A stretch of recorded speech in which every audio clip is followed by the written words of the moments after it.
The warehouse You groaned certainly like a know how to dying pick a animal. spot. Dante Only the Ashford best stood for in the you. center of the Is cavernous that space so? flashlight beam Always. cutting through the darkness and felt the building shudder beneath his feet. 2 in the morning, empty streets, no official vehicles, just him and a structure that had maybe 40 minutes before the eastern wall came down. He'd sworn he'd never come back here. Not to this building, not to this life. But buildings didn't care about promises. And neither did gravity. His hands moved on muscle memory, testing the support columns, reading stress fractures the way other men read headlines. The temporary brace he'd rigged using his truck's winch and timber cut to exact specifications wouldn't win any engineering awards, but it would hold. Long enough.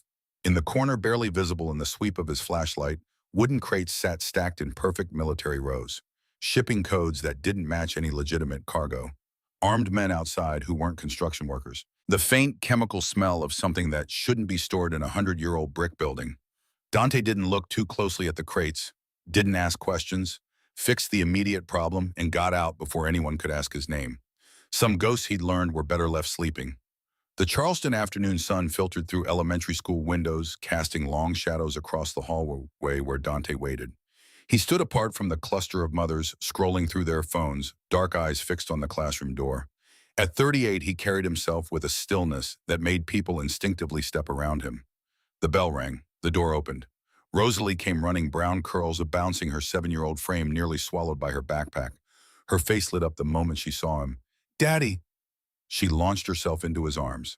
For 3 seconds, the world narrowed to just this, the weight of his daughter, her small hands gripping his neck, her laughter bright against his ear.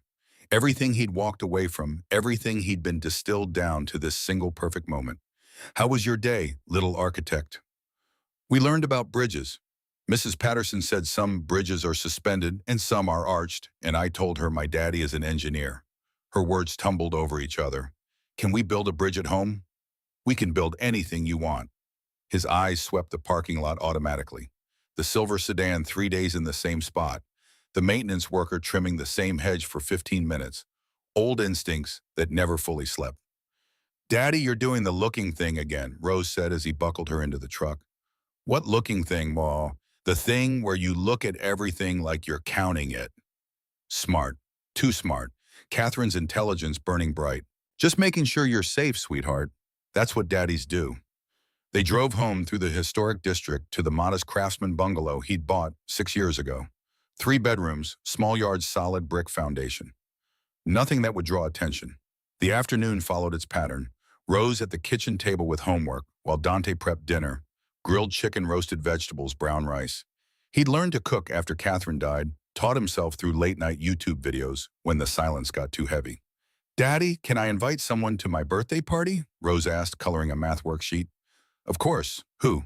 "The new girl, Zoe. She doesn't have many friends yet, and she sits alone at lunch." Dante stopped mid-chop, looked at his daughter, this small person with Catherine's compassion. 7 years old and already trying to fix broken pieces of the world. "That's very kind of you, Rose." "Mommy would have invited her," Rose said simply. They ate dinner as the sun set, painting the kitchen walls gold. Rose chattered about her day. Dante listened, responded, asked questions, all while a part of his mind remained on alert. Bath time, story time. 2 chapters about the girl who befriended dragons. Rose's breathing deepened, eyelids heavy. Dante tucked the blanket around her small shoulders, watched her sleep longer than he should have. This was why he'd walked away, why he'd burned his empire to ash, why he'd chosen obscurity over power.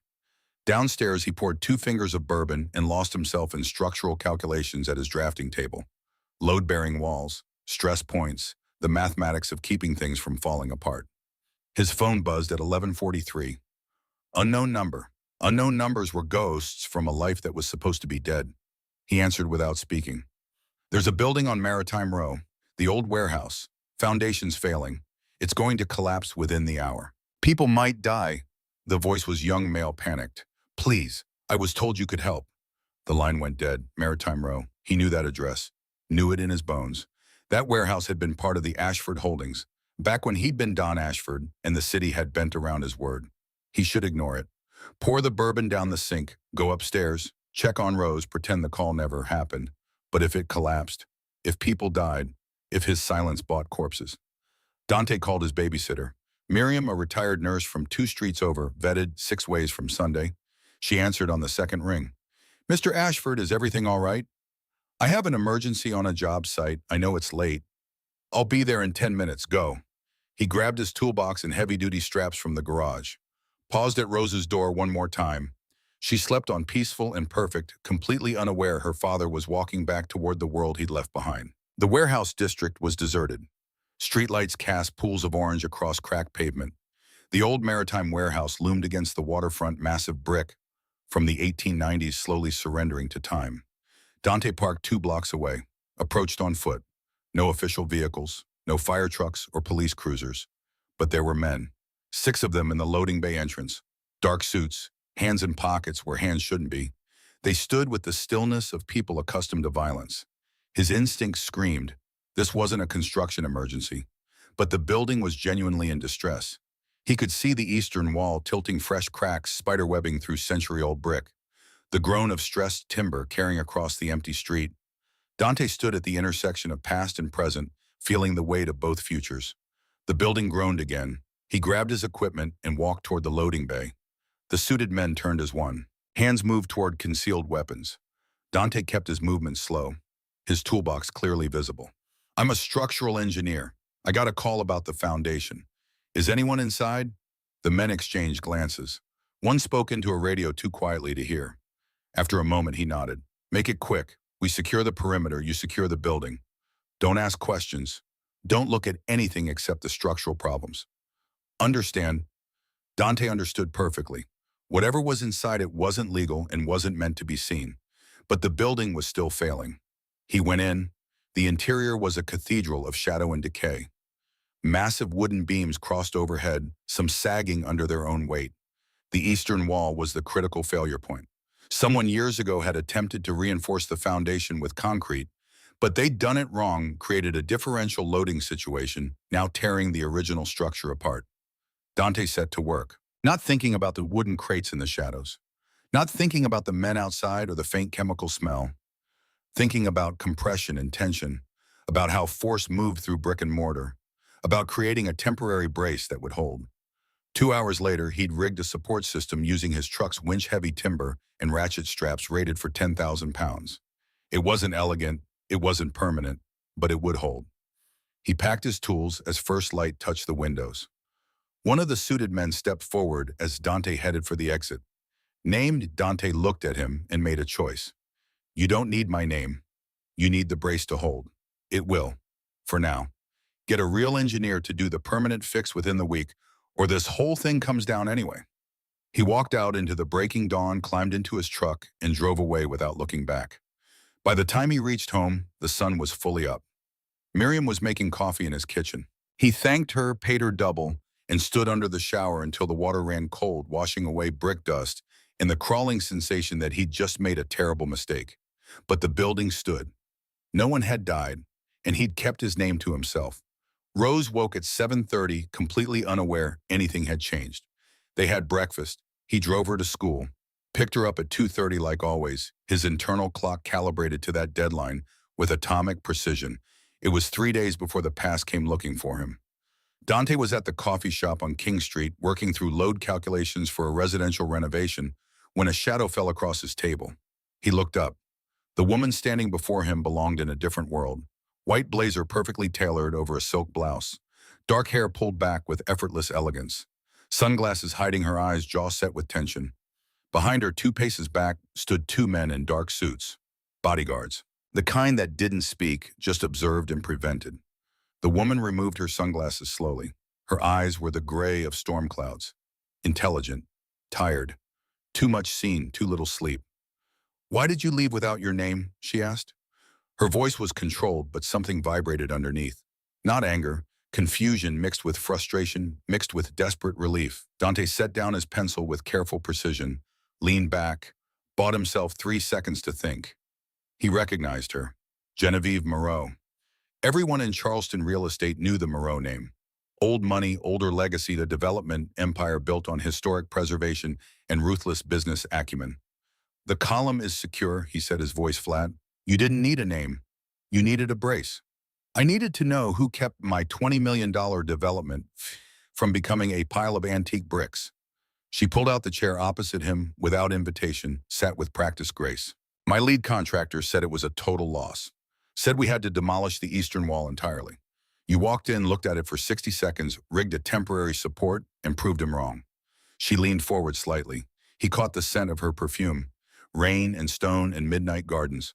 I've spent the last 14 hours having my people track the license plate of a rusted Ford pickup just to find you drinking mediocre coffee. Americano, Dante corrected mildly.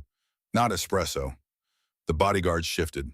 He ignored them, kept his attention on Genevieve Moreau and the way her hands gripped each other, knuckles white.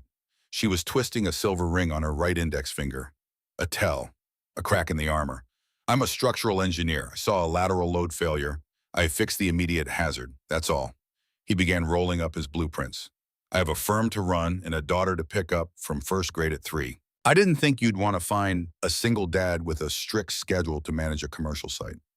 He said it to dismiss her, to create distance, to make himself unappealing. Instead, she went very still. A daughter, she repeated quietly. Rose, she's 7, and she's my priority, not your warehouse, not your $20 million. He slid the blueprints into his bag. I'm sure you have resources. Hire someone else. Vance Construction is holding my project hostage. Genevieve's voice cut through his dismissal. They're claiming the site is structurally unviable unless I pay a 40% premium for a total foundation rebuild. It's extortion dressed as professional opinion. I need an independent engineer of record to take over structural authority. Today. Dante looked at the condensation pooling around his coffee cup. Taking a job against Vance would make waves. Vance had connections, political weight, but a historically significant building being butchered for profit bothered him. The craftsman in him recoiled. Sit down, he said quietly, though she was already sitting. She blinked, caught off guard. Tell your people to grab coffee. He nodded toward the bodyguards. They're making the waitstaff nervous. Genevieve looked at him for a long moment, then gave a microscopic nod. The bodyguards retreated to the patio's edge. The sudden space between them felt quieter, more intimate. I need the geotechnical reports from the last 30 days, Dante said, pulling a fresh legal pad from his bag. Concrete slump test results. Vance's original shoring plan. If he's faking a failure to force a change order, the math will prove it. You'll take the contract. Her shoulders dropped a fraction of an inch. First breath of relief. I'll take the assessment. My firm works standard hours. I leave every site at 2:30. No exceptions. If the building catches fire at 3, you call the fire department, not me. He met her eyes. Do we have an understanding? Genevieve Moreau looked at the hard boundary he'd just drawn. In her world, money bought people's entire lives. Understood, Mr. Ashford, she said finally. Dante. He pulled a business card from his wallet. Simple white stock, black letters. Ashford Structural Engineering. Have the files sent to my office by noon. I'll meet you on site at 1. He stood, gathered his things, walked away without looking back. Felt her eyes on him the whole way to his truck. Felt the weight of the choice settling onto his shoulders. By the time he picked up Rose at 2:30, he'd reviewed the files Genevieve had sent. By the time Rose was asleep that night, he'd identified 17 violations in Vance's engineering report. By midnight, he knew this was going to get complicated. What he didn't know was that the warehouse address was already burning a hole through his anonymity. That somewhere in the city, in an office bearing the Ashford family crest, someone was looking at security footage. Watching a man who'd been dead for 7 years walk into a failing building and save it with expertise that doesn't come from textbooks. What he didn't know was that Vincent Kane was already making phone calls. The maritime warehouse smelled of salt and damp earth. The humidity inside was oppressive, turning the air thick. Dante stood in the center of the eastern wing, hard hat on, high visibility vest, bright against shadows, staring at exposed brick pillars. Jasper was setting up the laser level near the far wall. Genevieve stood nearby, her white blazer swapped for a navy trench coat, hard hat perched awkwardly with the chin strap hanging loose.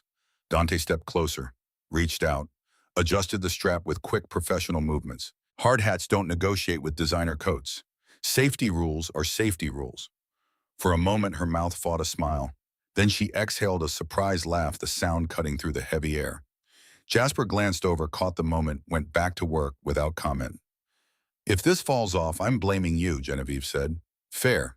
But if you're on my site, you follow my safety protocols. He could feel her watching as he worked, but he kept his eyes on the digital calipers, the Schmidt hammer, the language of stress and compression.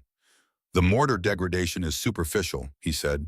He pressed the rebound hammer against the brick. Thwack. Checked the reading. Moved 6 inches. Thwack again. 45 megapascals, he called to Jasper. Dante turned to Genevieve. Your brick is fine. The foundation isn't failing. Vance deliberately misaligned the temporary steel shoring to create lateral deflection. He manufactured the crisis. She stepped closer. Close enough he could smell that perfume again. He sabotaged my building, she said quietly. He engineered a profitable illusion. I'll draft the structural certification tonight. It will legally invalidate his stop work order. He won't take that quietly. Her arms crossed, tension vibrating through her. Vance has connections, city inspectors, politicians. If we push him out, he'll trigger audits, red tag the site, bleed my capital dry. Dante looked at her, really looked, saw the dark circles, the rigid way she held herself together, terrified that if she stopped moving, the whole empire would collapse. Let him trigger the audit. I build things to code Miss Moreau. I don't care who the inspector knows. If the math is right, the building stands. A metallic crash echoed from outside. Genevieve flinched violently, a full-body tremor she tried to suppress. Dante didn't ask if she was okay. He simply took a step to his left, placing his body between her and the open bay doors, altered the geometry to provide a shield. Jasper checked the wind load on those exterior panels. On it, Jasper replied, disappearing toward the dock. Dante stayed where he was, a fixed point. It's just wind on aluminum siding, he said quietly, keeping his eyes on the far wall. You're safe. He heard the shaky exhale behind him. I hate this, she whispered, hate not knowing how to fix it. You don't have to fix the steel. That's what you hired me for. You just handle the boardroom. The week fell into a grinding routine. Dante dropped Rose at school, spent 5 hours on site, documenting every flaw in Vance's work, then left precisely at 2:30. Genevieve was always there watching him replace dangerous supports with calibrated steel beams. On Thursday, Rose drew a picture in art class, a building with stick figures holding it up together. She gave it to Dante at pickup. Who's this? He asked, pointing to the woman. Miss Genevieve, Rose said. She's helping you save the building. That night, after Rose was asleep, Dante sat at his kitchen table at 11:45, surrounded by calculations. Vance had filed a grievance with the city, claiming Dante's retrofits were hazardous. A surprise inspection was scheduled for 8 the next morning. If the paperwork wasn't perfect, they'd shut Genevieve down permanently. His phone buzzed, a text from an unknown number. But he knew. Are we ready for tomorrow? Vance's lawyer just emailed the board. Dante could picture her alone in some high-rise penthouse, pacing, carrying the weight of 100 jobs, no one to share the burden. He didn't type reassurance. He took a photo of the completed calculation matrix, his engineering stamp pressed firmly in blue ink. Sent it. Then typed, the math is locked. Go to sleep, Genevieve. 3 dots appeared. Vanished. Appeared again. Thank you, Dante. He stared at those words for longer than he should have. Closed his laptop, rubbed exhaustion from his face. Outside, a car drove by slowly. Too slowly. Dante tracked it through the window until it turned the corner. Somewhere in the quiet house, a floorboard creaked. Old house settling, but his instincts prickled. He stood, moved to the window, looked out at the street. A car he didn't recognize parked 4 houses down. Engine off. No one visible inside. The kind of expensive sedan that didn't belong in this neighborhood at this hour. He watched it for 10 minutes. It didn't move. Dante closed the curtain, checked the locks, checked on Rose, her small chest rising and falling in peaceful sleep. Went to his bedroom and pulled a lockbox from the closet. Opened it with a key he wore around his neck. Inside, a burner phone, $5,000 in cash, a passport with a name that wasn't Ashford, and a Glock 19 he'd sworn he'd never touch again. He looked at the gun for a long time, then closed the box, locked it, put it back. Not yet. Maybe not ever. He'd walked away from that world, but sleep didn't come easy. The inspection the next morning was brutal. The chief city inspector, a man named Miller, who played golf with Vance twice a month, sat across a folding table in the cramped site office, leafing through Dante's report with theatrical skepticism. Genevieve stood by the window, rigid hands clasped behind her back. These shear values are aggressive, Ashford, Miller drawled. Vance said the foundation couldn't take this kind of point load. Dante didn't raise his voice, leaned forward, resting his forearms on the table. Vance used a simplified tributary area method that ignored the continuous beam action of the historic masonry. Page 44, Inspector. I used finite element analysis. The load is distributed. The sheer stress is under 15% of ultimate capacity. It's not aggressive, it's bulletproof. Miller frowned, adjusted his glasses. Looking for a loophole, he found nothing. I want a core sample of the new concrete footings.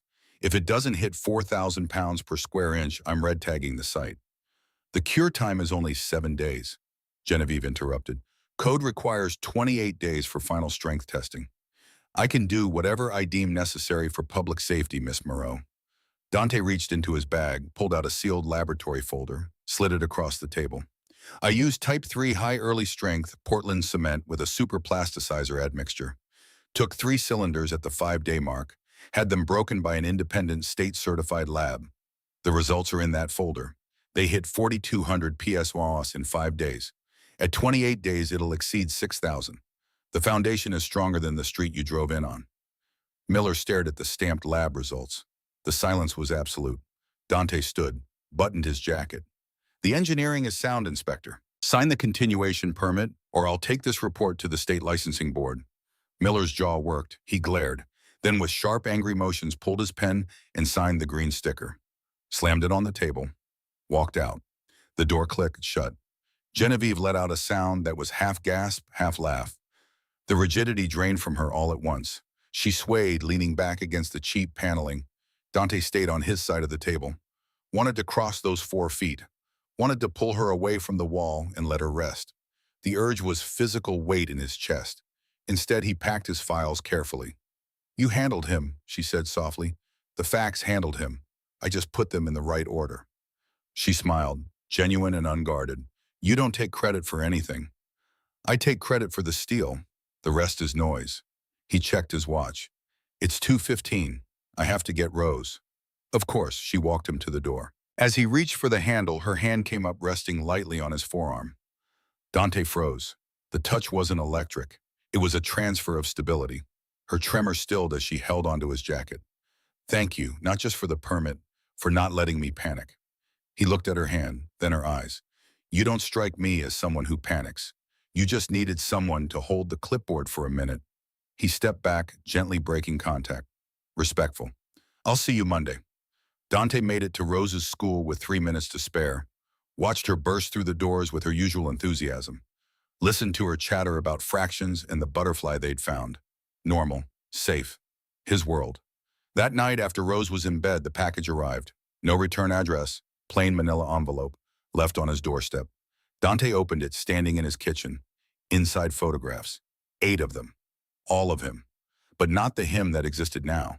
These photos showed a man in a $1,000 suit standing in front of the maritime warehouse. A younger version of himself, harder around the edges, power radiating from him. Men in suits flanking him. The Ashford family crest visible on the building behind him.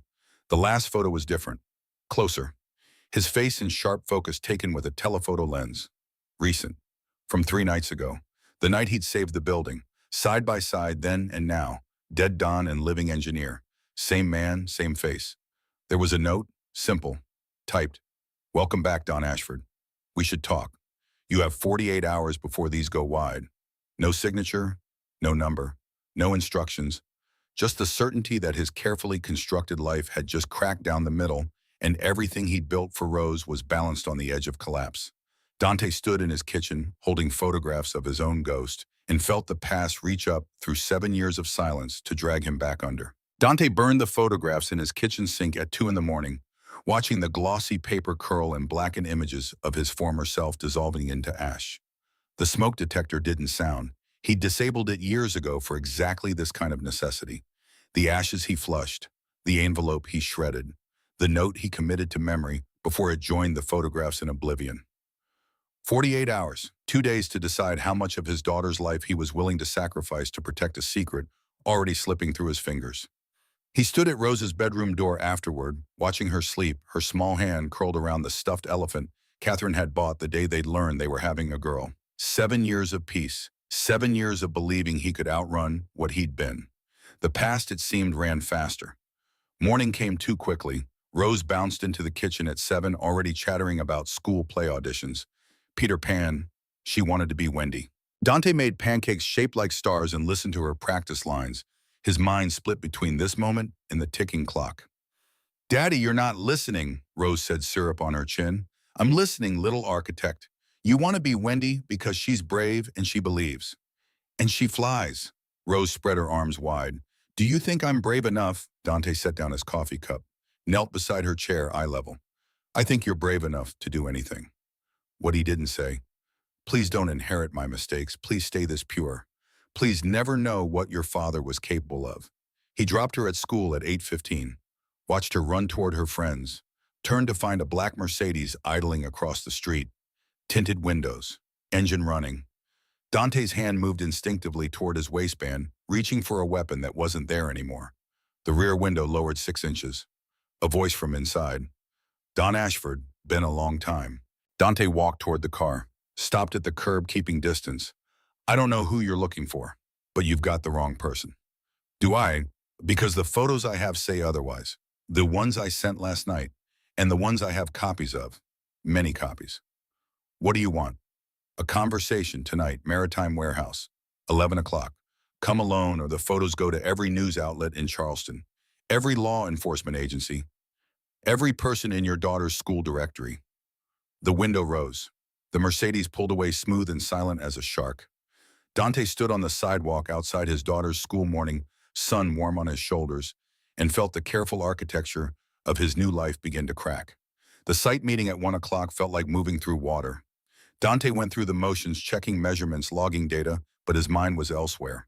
Calculating angles, exit strategies, hours until 11, minutes until everything collapsed. You're distracted today. Genevieve's voice cut through his thoughts. She stood beside him, hard hat tilted at a less awkward angle now, gray eyes studying his face. Site's nearly complete. Just thinking about next steps. Next steps meaning you disappear the moment this building is certified. She said it lightly, but something underneath. Not quite hurt, not quite hope, something in between. I have other projects. Of course. She turned to examine a support beam, running her fingers over the steel. Though I was hoping we might discuss a longer engagement, I have 3 other historic properties that need structural assessments.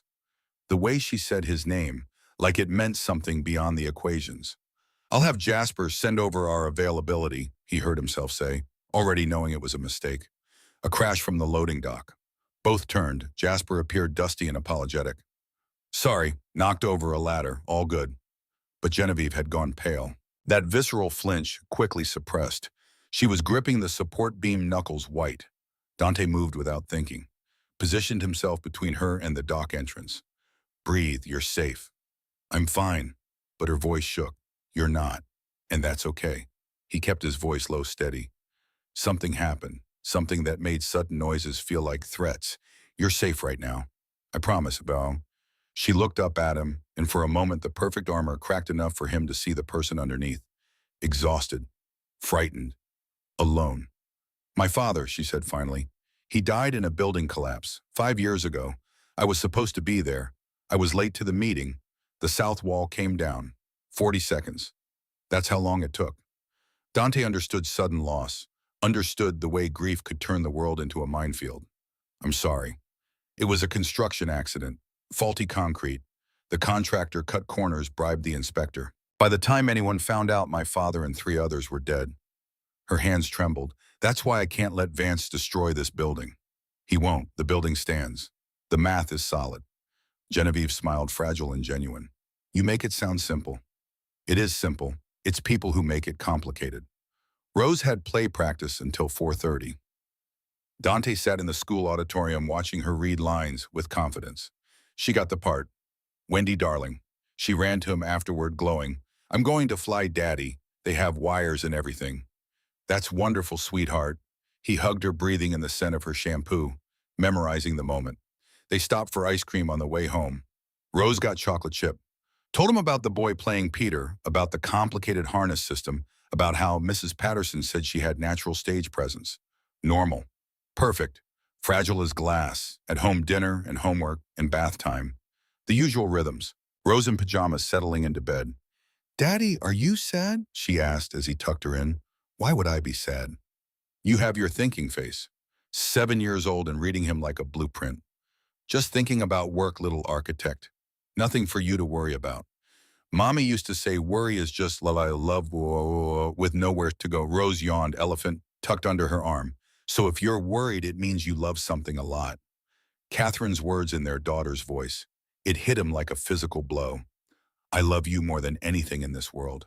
Everything I do is to keep you safe. I know, Daddy. She was already drifting. You're the best. If only that were true. Jasper arrived at 9 per Dante's emergency call, sat across from him at the kitchen table, looking at the time and location Dante had written down. This is a trap, Jasper said flatly. I know. You're going anyway. I don't have a choice. They have photos, old ones, new ones. If I don't show those photos go public, Rose sees her father on the news as a former crime boss. FBI comes knocking. Jasper ran a hand through his hair. So what's the play? I go, I listen, I find out what they want. And if what they want is you back in that world, Dante looked at his friend, then I refuse and deal with the consequences. The consequences being prison and Rose in foster care.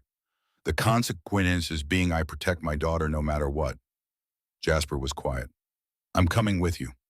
No, if this goes wrong, Rose needs someone she can trust. That's you, Jasper. You're her contingency plan. I hate when you do this. It's not noble. It's practical. Dante stood, checked his watch, 10:15. Stay here. If I'm not back by one, call the police. But give me time to handle this first. He went upstairs, checked on Rose one more time. She slept peacefully, opened the locked box, looked at the Glock, left it where it was, closed the box. If he took the gun, he was already halfway back to being Don Ashford. And Don Ashford had solved problems with violence. Dante Ashford solved them with mathematics and integrity. He had to believe that distinction still mattered. The warehouse district was darker than he remembered. Most streetlights had burned out. The Maritime warehouse loomed against the night sky. Dante parked 2 blocks away, approached on foot, every instinct screaming at him to turn around, to run, to grab Rose and disappear. But running was just a slower form of falling. The loading bay doors were open. Lights spilled out into the darkness. Dante walked toward it, hands visible. Inside, the warehouse had been transformed. His temporary supports replaced with permanent steel. Professional work. The building was stable, saved. A man stood in the center, backlit by work lights. Average height, gray hair, expensive suit. He turned as Dante entered. Vincent Kane, the city inspector who tried to shut down the project. But Dante knew him from before. From a different life, when Vincent Kane had sat at Dante's right hand as underboss of the Ashford family. Hello, Marco, Vincent said, using the name Dante had buried. Or should I call you Dante now? I hear you're quite the respectable engineer these days. What do you want, Vincent? Straight to business. You haven't changed as much as you think. Vincent walked closer. What I want is simple. This building, Miss Moreau is going to sell it to a private buyer for a very reasonable price. You're going to convince her. Why would I do that? Because the private buyer is me, acting on behalf of the organization you abandoned. The Ashford family has been rebuilding. We need this property, and you, Don Ashford, are going to deliver it. Dante felt something cold settle in his chest. I'm not Don Ashford anymore. I left that life. I took over a fractured empire in crisis because you vanished without warning. Do you have any idea what that did? The power vacuum, the war that followed. Vincent's voice turned hard. 3 years of bloodshed. Good men died because you decided to play house. I chose my daughter over the empire. I'd make that choice again. Noble, touching, irrelevant. Vincent pulled out his phone, showed Dante photos, dozens of them. Dante entering the warehouse that first night, Dante on site with Genevieve, Dante picking up Rose from school. You've been back in our world for weeks. You just didn't know it. This building, it's ours. Always has been. When Moreau bought it, we let her. When it started failing, we made it fail faster. And when you showed up to save it, perfect. Because now you're invested. Now you care. And that gives us leverage. I won't help you extort Genevieve Moreau. Then I release these photos. FBI comes calling. You go to prison. Rose goes into the system. And Miss Moreau loses everything anyway because without your certification, the building fails inspection and we buy it from bankruptcy. Vincent pocketed his phone. You have 48 hours. Convince her to sell or watch everything burn. Dante looked at the man who'd once been his second in command. There's a third option, which is I tell Genevieve the truth, all of it, who I was, who you are, why you want this building, and then I cooperate with the FBI. Vincent laughed. You think she'll believe you, trust you, a former mob boss who's been lying since the day you met? She'll run. The FBI will use you and throw you away, and Rose will still end up alone. Maybe, but at least I'll have tried to do the right thing. The right thing, Vincent shook his head. You always were sentimental, Marco. It made you weak. It's why you lost the empire. Dante turned to leave. 48 hours, Vincent called after him. Clock's ticking. Think about what matters more, your pride or your daughter's future. Dante walked out into the night, Vincent's words following him. He made it home by midnight. Jasper was waiting. Well, Palm, it's Vincent. He took over after I left. He wants the building. Wants me to convince Genevieve to sell. And if you don't, he exposes me, FBI, media, everyone. Jasper swore quietly. What are you going to do? Dante looked at his hands. Steady hands. Builder's hands. Hands that had held his daughter fixed buildings. Hands that had also broken bones in another life. I'm going to tell Genevieve the truth before Vincent does. That's suicide. It's the only play that doesn't sacrifice my integrity. If I'm going to fall, I fall forward, toward honesty. And if she rejects you, then at least Rose will know her father tried to be better than he was. Sleep didn't come. Dante lay in bed watching shadows move across the ceiling, running scenarios. Every path led to loss. Every choice had a cost, but some cost could be chosen. Morning, Rose's chatter at breakfast, the drive to school, her kiss on his cheek as she ran toward her friends. Normal, routine, precious. The site meeting at 1 o'clock. Genevieve was already there talking to the new contractor. She saw Dante and smiled. Real, warm, genuine. The building inspector signed off this morning. Full certification. The project is officially saved. That's good news. It's excellent news, and it's because of you. She touched his arm lightly. I want to celebrate. Dinner tomorrow night. Tomorrow night, inside the deadline, before Vincent's move. Can Rose come? Dante asked. Genevieve blinked, surprised, then her smile widened. Of course, I'd love that. That evening, Dante sat Rose down. Serious talk. She recognized the tone, her expression going solemn. Am I in trouble? No, sweetheart, but I need to ask you something. How would you feel about having dinner tomorrow with Miss Genevieve, the three of us? Rose's eyes went wide. Like a date, like dinner with a friend that I care about. Do you love her? 7 years old, and she cut straight to the heart. I think I might eventually, if she'll let me. Rose considered this gravely. Does she make you happy? She makes me want to be better. Okay then. Rose nodded decisively. I'll come, but I get to wear my blue dress, the one with the stars. Deal. She hugged him tight. Daddy, I think Mommy would like Miss Genevieve. Dante held his daughter and thought about all the ways this could fall apart. About Vincent's deadline, about the photos waiting, about the truth he needed to tell, but also about Rose's smile, about Genevieve's laugh, about the possibility of building something real. The day crawled. Dante worked on other projects trying to focus. Picked up Rose at 2:30, helped her with homework. Let her try on the blue dress 3 times. At 6 o'clock, they drove to the restaurant Genevieve had chosen. Italian, family place, with crayons on tables and a menu including both risotto and chicken fingers. She was waiting outside. Navy dress, simple jewelry, hair down for the first time he'd seen. She looked younger, more approachable, nervous. Rose, she said, kneeling down to eye leveling, I'm so glad you could join us. Rose studied her with frank assessment. You're prettier than in my drawings. You draw me? In art class, you and Daddy holding up the building. Genevieve's eyes went soft. She glanced up at Dante, something vulnerable in her expression. I'd love to see that sometime. Dinner was easier than Dante expected. Rose chattered about Peter Pan. Genevieve asked questions, actually listened, laughed at Rose's 7-year-old jokes. She didn't condescend, didn't perform, just engaged. Miss Genevieve, Rose said over dessert, do you have any kids? No. I always thought I might someday, but I've been so focused on work. That's sad. Kids are important. Rose licked ice cream off her spoon. My daddy says I'm his most important project. Your daddy is very wise. Genevieve met Dante's eyes. You're lucky to have him. I know, Rose yawned. He's the best at fixing things, buildings and scraped knees and when I'm sad about Mommy. The air shifted, heavier. Genevieve's expression gentled. Your mommy must have been wonderful, she said quietly. Daddy says I have her bravery and her kindness. Rose's eyes were drooping. I wish she could meet you. Genevieve's hand found Dante's on the table. Squeezed once. Understanding, passing without words. They left at 8. Rose dozed in her car seat. Genevieve had offered to follow them to say goodnight properly. Inside, Dante carried Rose upstairs, got her into pajamas while she sleep-talked, tucked her in, came back downstairs to find Genevieve on his porch looking at the quiet street. She's remarkable, Genevieve said. You've done such a beautiful job. I do my best. It shows. She turned to face him. Dante, can I ask you something? Of course. Why did you invite me to dinner with Rose? This feels like more than celebrating. This was the moment, the edge of the cliff, jump toward truth or step back toward safety. Because I care about you. More than is probably wise. And if this is going to be something real, you need to know who I really am. All of it.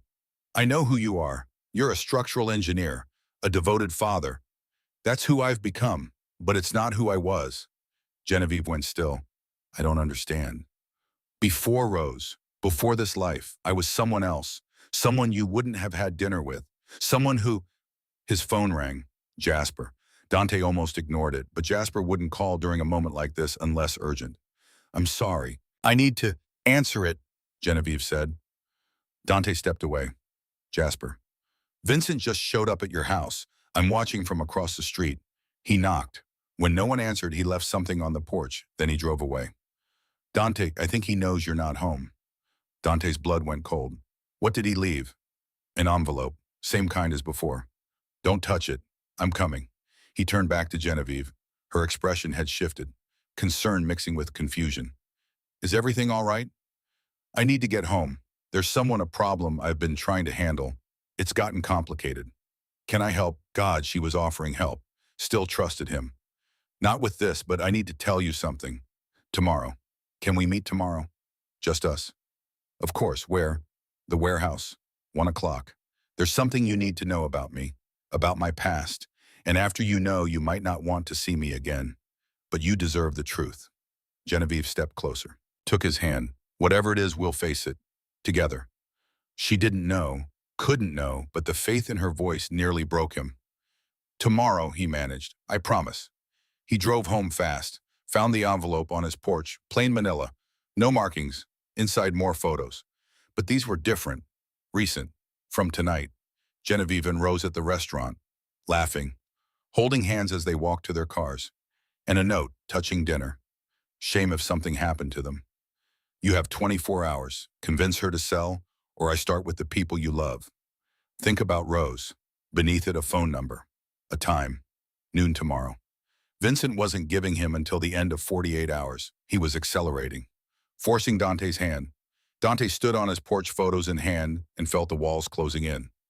Jasper appeared from across the street. What does it say? Dante showed him. Watched his friend's expression darken. He's threatening them directly. Genevieve and Rose. This isn't just blackmail.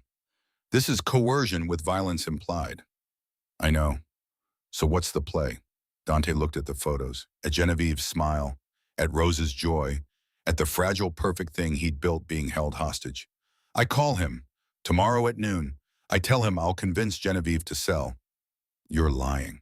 Yes. And when he finds out, by then Genevieve will know the truth. And I'll have already contacted the FBI. Vincent wants me complicit. I'll give him cooperation. Just not the kind he expects. That's a suicide play, Dante. You cooperate with the FBI, you admit to everything you did. You still go to prison. Maybe, but Rose stays safe, Genevieve stays safe, and Vincent's organization falls apart. What about you? Dante looked at his friend. I've been living on borrowed time since the day I walked away. Maybe it's time to pay the bill. That night, Dante didn't sleep. He sat at his drafting table and wrote 2 letters. One to Rose to be opened when she was 18, explaining everything. His love, his choices, his regrets. The second to Genevieve, shorter, simpler. I'm sorry I didn't tell you sooner. I'm sorry I let you care about someone who's carried so much darkness. But know this, loving you and Rose was the most honest thing I've ever done. He sealed the letters, put them in his safe. Insurance against the worst outcome. Morning came gray and heavy. Rose at breakfast, chattering about play practice. Dante memorizing every detail, the syrup on her chin, the way she swung her feet, the complete trust in her eyes. Daddy, are you okay? I'm okay, little architect. You look sad. Sometimes grown-ups have hard days, but seeing you makes everything better. Good, because I need you to be happy when you come watch me fly next week. Next week. The play, 7 days from now. Would he be there? I wouldn't miss it for anything, he said, and prayed it wasn't a lie. He dropped Rose at school at 8:15. Watched her run inside. Stood there longer than usual, imprinting the moment. At 11:30, he called the number Vincent had left. Vincent answered immediately. Have you made your decision? I'll talk to Genevieve. Today. I'll convince her to sell. Smart. I knew you'd see reason. I want assurances. You leave Rose alone. You leave Genevieve alone. After the sale, you destroy the photos. We're done. Of course, you have my word. The word of a man who'd betrayed everything. Worth nothing. I meet with Genevieve at 1. I'll call you afterward. Don't disappoint me, Marco. The line went dead. Dante drove to the warehouse, arrived early, stood in the center of the space he'd helped save and prepared to tell the woman he was falling for that everything she knew about him was a lie. Genevieve arrived at 1 exactly. Professional as always, but something softer in her expression. Hope, maybe, or trust. You sounded serious on the phone, she said. What's wrong? Dante took a breath, centered himself. This was it. The cliff edge. The moment of truth. My name is Dante Ashford, but 8 years ago I was Marco Ashford, Don of the Ashford crime family. I ran organized crime in Charleston. Extortion protection, rackets, illegal gambling. I had blood on my hands and power in my pocket. Genevieve went completely still. 7 years ago, my wife got pregnant, and I realized I didn't want my child growing up in that world. So I faked my death, took a new identity, and walked away. I became a structural engineer, built a clean life, raised my daughter in peace. Dante, let me finish, please. His voice cracked. Vincent Kane, the inspector who tried to shut down this project. He was my underboss. He took over when I left. He wants this building for the organization. He's been blackmailing me, threatening Rose, threatening you, trying to force me to convince you to sell. Uda Genevieve's face had gone pale. This building, it was yours. Yes. That night you saved it. You knew. Yes. Everything, every interaction we've had, you've been lying. Not about everything. Dante stepped closer. She didn't move away, but she didn't move toward him either. Not about caring for you. Not about the engineering. Not about wanting to be better. Those things were real. But you're a criminal. You're a crime boss who's been hiding. I'm a father who's trying to protect his daughter. A man who's trying to do the right thing even though I have no idea what that is anymore. Genevieve turned away, wrapped her arms around herself. Why are you telling me this now? Because Vincent's deadline is today. Because I was supposed to convince you to sell. Because I'd rather lose you by telling the truth than keep you by maintaining the lie. Dante's voice went rough. And because you deserve to know before Vincent tells you himself. Vincent, the inspector. He's planning to expose me if I don't cooperate. Photos, evidence, everything. So you told me first to control the narrative. She laughed bitterly. Even now you're strategizing. I'm telling you because I love you. The words hung in the air. First time he'd said them. Worst possible time. Genevieve turned back. Her eyes were wet. You don't get to say that, not after this. I know, but it's true anyway. I need time. I need to think. I need you to leave. Genevieve, leave Dante or Marco or whoever you actually are. Just go. He went because she asked, because he'd already taken enough without taking her choice too.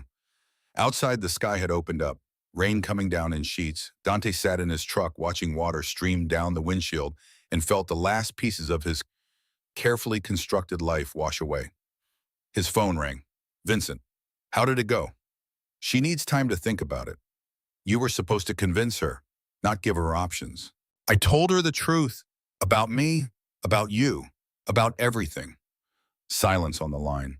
Then Vincent's voice, cold as winter. You just made the biggest mistake of your life. Maybe, but at least it was mine to make. Those photos go public in 1 hour. FBI, media, Rose's school, everyone. And then I'm coming for what's mine. Come for it then. I'll be waiting. Dante hung up, drove to pick up Rose from school. She ran out with her usual joy, completely oblivious to the storm about to break. Daddy, I practiced flying today. Always little architect. He took her for ice cream, to the park, let her play until the sun started setting, held her hand walking back to the truck, memorizing, savoring. Daddy, you're doing it again. The sad face. Just loving you very much, sweetheart.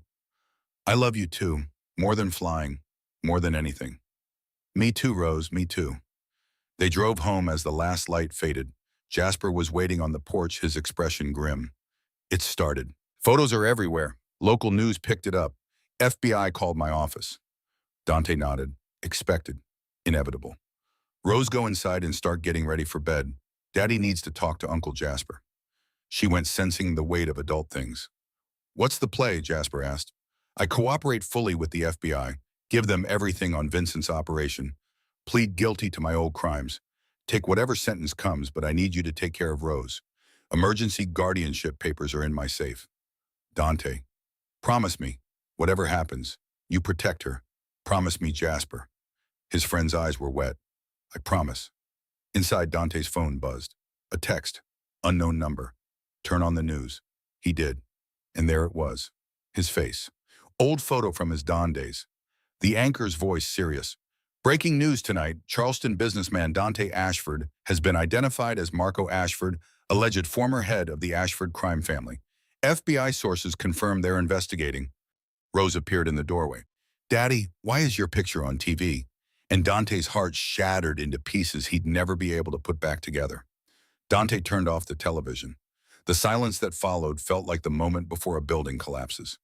Rose stood in the doorway in her pajamas, her elephant tucked under one arm, her eyes too wide for 7 years old. Daddy, why did they call you a different name? Jasper quietly excused himself, a hand on Dante's shoulder. The front door clicked shut, and then it was just father and daughter with the truth sitting between them. Dante knelt down, eye level, the way he always did when the conversation mattered. Come sit with me, little architect. They settled on the couch. Rose's small hand found his. She was scared he could feel it in the tremor of her fingers, but she was also brave. Do you remember how we talked about people making mistakes? How sometimes grown-ups do things they're not proud of? Rose nodded. Before you were born, I was a different person. I had a different name and I did work that hurt people. Not with my hands like building does, but in other ways, wrong ways. Like bad guys in movies. The simplification was painful in its accuracy. Yes, like that. But you're not bad now. She said it with such certainty. I try every day not to be. When Mommy told me she was pregnant with you, I realized I didn't want to be that person anymore. So I left. I changed my name. I became an engineer. I became your daddy. Rose was quiet for a long moment, processing. The kids at school are going to say things, aren't they? God, she was smart. Yes, probably. Mean things. And I'm so sorry that my mistakes are going to hurt you. Will you have to go away? The question he'd been dreading. I don't know yet. There are people who want to ask me questions about the things I did. And depending on what happens, I might have to go away for a while. But Uncle Jasper would take care of you, and I would come back. I promise I would always come back. Tears now, sliding down her cheeks. I don't want you to go.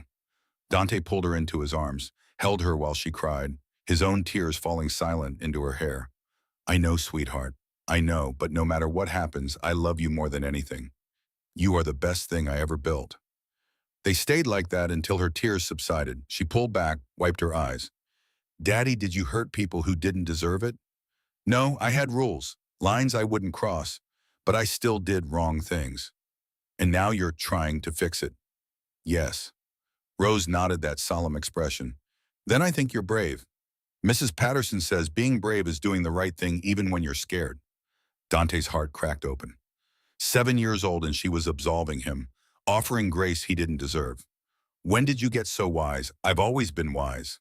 A tiny smile. Can I still be in the play? If you want to be in the play, you'll be in the play, and I'll be in the front row. Promise, promise, Mom. He tucked her into bed 20 minutes later. She'd asked him to leave the door all the way open. Needed to know he was still there. Downstairs, he found Jasper had returned. Sitting at the kitchen table with bourbon and 2 glasses. How is she better than I am? Dante took the offered glass, drank. She asked if I hurt innocent people. 7 years old, and she cuts right to the moral core. What did you tell her? The truth, that I had rules, that I still did wrong, that I'm trying to be better. And she accepted that. She called me brave. Dante's voice broke. I don't deserve her. None of us deserve the people who love us. That's what makes it grace. They drank in silence. Outside, a car drove by slowly. Dante tracked it through the window. FBI will be here tomorrow, Jasper said. Vincent's already giving interviews claiming you were his mentor. He's spinning the narrative. Let him. I'll give the FBI everything they need to bury him. Even if it means burying yourself. Dante looked at his friend, especially then. Vincent threatened Rose. Some prices are worth paying. His phone buzzed. A text, unknown number. FBI wants to meet. Tomorrow, 9 a.m. Federal Building. Bring a lawyer, or don't. Either way, we're talking. Dante showed Jasper. You need legal representation. I need to tell the truth. Lawyers just make that complicated. Dante. I'm done running, Jasper. Done hiding. Whatever happens, happens. But it happens honestly. Morning came too fast. Rose woke quiet. She ate breakfast without her usual chatter. Got ready for school slowly. Do I have to go? She asked at the front door. You don't have to, but hiding won't make it easier. Will you walk me in all the way to my classroom? Of course, they drove to school. Dante parked and took her hand. Walked across the parking lot, aware of every stare, every whispered conversation. Parents pulling their children closer. Rose held his hand tighter. Mrs. Patterson met them at the classroom door. Her face was kind, but worried. Mr. Ashford, Rose, why don't you come in for a moment? Inside, she knelt down to Rose's level. I want you to know that you are safe here. If anyone says anything unkind, you tell me immediately. And you, young lady, are one of my bravest students. Nothing changes that. Rose nodded, some tension leaving her shoulders. Mrs. Patterson stood, addressed Dante. I don't know what's true and what's not, but I know you love your daughter. Whatever else is happening, that matters. Thank you, Dante managed. He kissed Rose's forehead. I'll be here at 2:30, just like always. Promise. Promise. He made it to his truck before the tremor hit. Sat with his hands gripping the steering wheel, breathing through the wave of fear. The FBI field office was downtown, concrete and glass radiating institutional authority. Dante walked in at 8:55, no lawyer, no preparation, just the truth he'd been carrying for 7 years. They put him in an interview room, gray walls, metal table, two-way mirror. Two agents entered 10 minutes later. Agent Sarah Chen, mid-40s, sharp eyes. Agent Marcus Webb, younger, intense. Mr. Ashford, we appreciate you coming in voluntarily. I'm here to cooperate fully. No deals, no lawyers. You want to know about my time running the Ashford family, I'll tell you. Everything. Webb leaned forward. Just like that. I have a 7-year-old daughter who deserves better than a father in hiding. You want the truth, I'll give it to you. But I want Vincent Kane's operation dismantled. He threatened my child. Chen and Webb exchanged glances. We've been building a case against Kane for 18 months, Chen said. He's smart, careful. We have some evidence, but not enough to guarantee conviction. If you can give us the organizational structure, the money trails, the connections, we can take him down. I can give you all of that, but I have conditions. You just said no conditions. Not for me, for Rose, my daughter. If I testify, I need guaranteed protection for her, and I need her kept out of the public eye as much as possible. Webb's expression softened. We can arrange protective custody if needed, and we'll work to keep her name out of court documents. Then I'll tell you everything. And he did. For 6 hours, Dante walked them through the Ashford crime family. The hierarchy, the operations, the money laundering. He named names, provided dates, drew organizational charts from memory, explained how Vincent had taken over expanded operations, corrupted officials. He didn't minimize his own role, didn't claim ignorance. He'd been Don Ashford. He'd made choices. He owned them. By 3 o'clock, Chen was filling her 4th legal pad. This is extraordinary testimony. With this, we can build a RICO case. What happens to me? Dante asked. Honestly, that's complicated. You committed serious crimes, but you've been clean for 7 years, you're cooperating fully, and you have a minor child. She paused. I can't promise anything, but I'll recommend immunity in exchange for testimony. And if they don't offer immunity, then you face charges, possibly prison. But given the circumstances, I think there's a strong case for leniency. Dante nodded. Expected as much. When do you move on, Vincent? Soon. We need to verify some of your intel, but soon. He's dangerous, desperate. If he thinks he's about to be arrested, he'll burn everything down. We're aware. We'll move carefully. They released him at 4:30. Dante had missed the 2:30 pickup. First time in 7 years. He called Jasper in a panic. I have her, Jasper assured him. Picked her up at school. We're at your house. She's fine, Dante. Dante drove home through late afternoon traffic every minute an eternity. Found Rose and Jasper in the kitchen making grilled cheese. Rose saw him and ran. He caught her, lifted her, held her. You're late, she said into his neck. I know, I'm so sorry. The meeting ran long. Uncle Jasper said you were helping the police. Sort of, helping them understand complicated things. She pulled back to look at his face. Did it help? Are things going to be okay? I hope so, sweetheart. I really hope so. That night, after Rose was in bed, Dante's phone rang. Genevieve. He almost didn't answer. Didn't think he could handle her rejection right now, but he owed her the courtesy. Hello? I saw the news, all of it. Genevieve, I'm sorry. Stop. She cut him off. I didn't call for your apology. I called because I've spent the last day thinking about you, about what you told me, about what kind of person walks away from that much power for their child. Dante waited, barely breathing. My father always said, you judge a person not by their worst moment, but by what they do after. You walked away, Dante. You built a new life. You raised a remarkable daughter. That's not nothing. It doesn't erase what it was. No, but it defines who you chose to become. A pause. I'm not saying I'm not angry. I'm furious you lied. Hurt that you didn't trust me sooner. But I also understand why. And I've seen who you are now. What are you saying? I'm saying I need more time, but I'm not walking away. Not yet. Maybe not ever. But you have to be honest with me from now on. Completely. Relief flooded through him. No more secrets. I promise, Mom. How's Rose? Scared, confused, but brave. She asked if I hurt innocent people. What did you tell her? The truth, that I had rules. That I still did wrong, that I'm trying to be better. And she forgave you. She called me brave. Genevieve's laugh was soft, a little broken. She's wiser than both of us. Always has been. Dante, whatever happens with the FBI, with Vincent, I want you to know you're not alone in this. You have people who care. Thank you, he whispered. That means more than you know. The FBI moved on Vincent 3 days later. Dawn raid, coordinated strikes on 5 locations. They caught him at his home, still in pajamas, scrambling to destroy evidence. Dante watched the news coverage with grim satisfaction. Saw Vincent perp walked in handcuffs, shouting about his lawyer, about rights, about conspiracies. Saw agents hauling out boxes of documents, computers, bags of cash. By noon, 12 other arrests had been made. The whole network crashing down. Agent Chen called it too. We got him. Everything you gave us checked out. The prosecutors are offering full immunity in exchange for your testimony at trial. Dante closed his eyes. Full immunity. You testify, you walk away clean. No charges, no prison. You get to keep being Rose's father. When's the trial? Probably 6 months. Kane's lawyers will delay as much as possible. But we've got him. After the call, Dante sat very still. 7 years of looking over his shoulder. 7 years of waiting. And now it was here. Almost over. He picked Rose up from school at 2:30. She'd had a better day, she reported. Only one kid said something mean, and Mrs. Patterson made him apologize. She'd practiced her flying scenes, normal, routine, precious. The trial began in October. Federal courthouse, massive security cameras everywhere. Dante took the stand on day 3. Spent 8 hours under oath walking the jury through everything. His rise in the organization.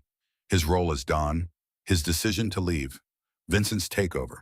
The threats. Vincent's lawyer tried to break him, attacked his credibility, suggested he was testifying to avoid his own prosecution. Dante stayed calm, answered every question truthfully. On cross-examination, the prosecutor asked one final question. Mr. Ashford, you had power, money, respect. Why did you walk away? Dante looked at the jury, 12 people who would decide Vincent's fate. Because my daughter was about to be born, and I didn't want her to grow up with a father who built his life on fear and violence. I wanted to be someone she could be proud of. I failed at a lot of things, but I wasn't going to fail at being her father. The jury deliberated for 6 hours, came back with guilty verdicts on all counts. Vincent was sentenced to 25 years. Dante walked out of the courthouse, a free man. Rose was waiting on the steps with Jasper and Genevieve. She ran to him, threw her arms around his waist. It's over. It's over. Can we go home now? Yes, little architect. We can go home. Rose's play was everything a 7-year-old stage production should be. Chaotic, endearing, occasionally off-key. Rose flew suspended by wires and belief, her face radiant with joy. Dante sat in the front row between Genevieve and Jasper, watching his daughter soar, and felt something he hadn't felt in years. Complete. Whole. Home. Afterward, in the parking lot, Rose still in her Wendy costume, Genevieve knelt down. You were magnificent. I was so scared, but then I saw you all watching and I wasn't scared anymore.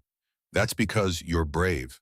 Rose looked up at Dante, then at Genevieve, then back at Dante with that too knowing expression.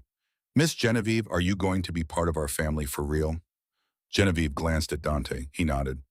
I'd like that very much, Genevieve said. If your daddy and you would want that. We want it, Rose said with certainty. Right, Daddy? Right. 1 year after the trial verdict, they stood in the maritime warehouse, but it was decorated with flowers and white chairs. A small ceremony. Family and close friends. Rose stood beside them as junior bridesmaid, her dress the same soft blue as her eyes.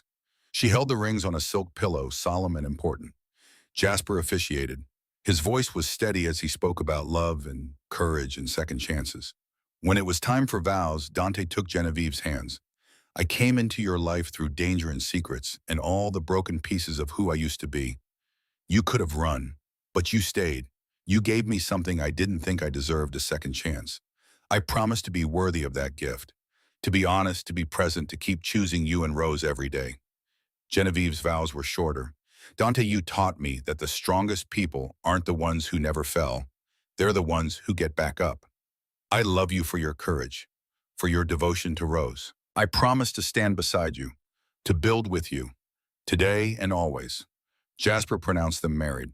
Rose cheered, and Dante kissed his wife in the building where it had all begun, where his past and present had collided, where he'd been forced to choose between hiding and healing. That evening after the reception, the three of them sat on the front steps of the warehouse watching the Charleston night settle over the city. Are you happy, Daddy? Rose asked. Happier than I ever thought I could be. Good. I think Mommy would be happy too.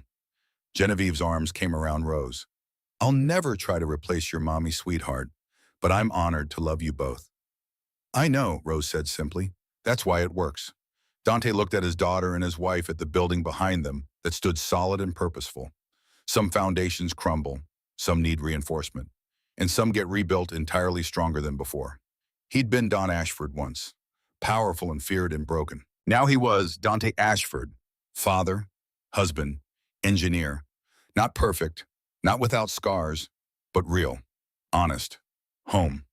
Rose fell asleep against Genevieve's shoulder. The city lights flickered on one by one, and Dante sat on the steps of the warehouse he'd saved, holding the people who'd saved him in return, and felt the solid foundation of a life worth living. The past was behind him, the future stretched ahead, and for the first time in 8 years, he wasn't looking over his shoulder. He was looking forward, building.